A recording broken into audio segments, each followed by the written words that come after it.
We're having the wrong conversation about China. Everyone is worried about whether Chinese mothers are superior and why Shanghai students are number one in the world in reading and science and math. Catching up on parenting and schooling might help us 15 or 20 years from now, but by that time, the Chinese economy may have already bypassed the US economy. We need to talk about fixing for today. Einstein warned us that we can't solve our problems by using the same level of thinking we used when we created our problems. And to use a cooking analogy, right now, too many of us are thinking at the level of cooks. We need to raise ourselves to think at the level of chefs. The difference is that cooks use recipes. They follow directions put together by someone else. In our business and personal lives, we use recipes under a variety of different guises.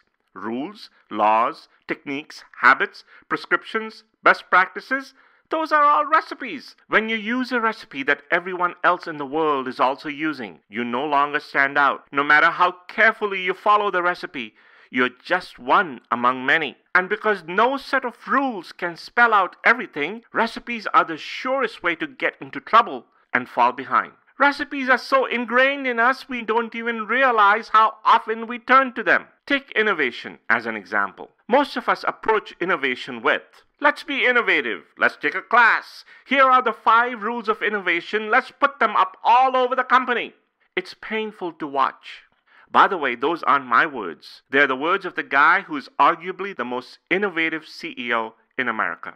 We turn to rules, methods, and recipes for everything. Here are the 12 laws for leadership, the 7 habits for time management, the 9 techniques for relationships, the 15 insights for parenting, the 5 laws for positive thinking. If recent events have proven anything, it is that these recipes just haven't been working. If we want to out-innovate, out-educate, and out-build the rest of the world, we must move up to a whole new level of thinking. We have to start thinking like chefs. Chefs hardly, if ever, rely on recipes. Instead, they focus on the ingredients. And they master these ingredients so well that they can mix and match these ingredients in the most unusual ways to whip out things that no one else does. They don't need rules for innovation.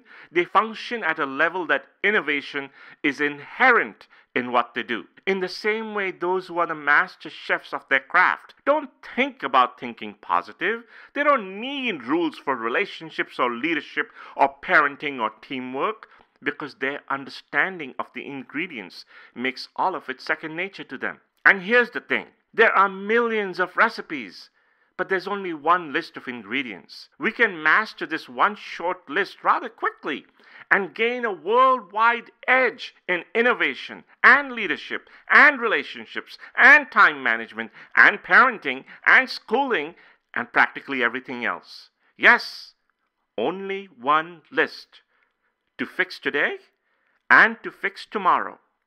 So engage your friends in this conversation.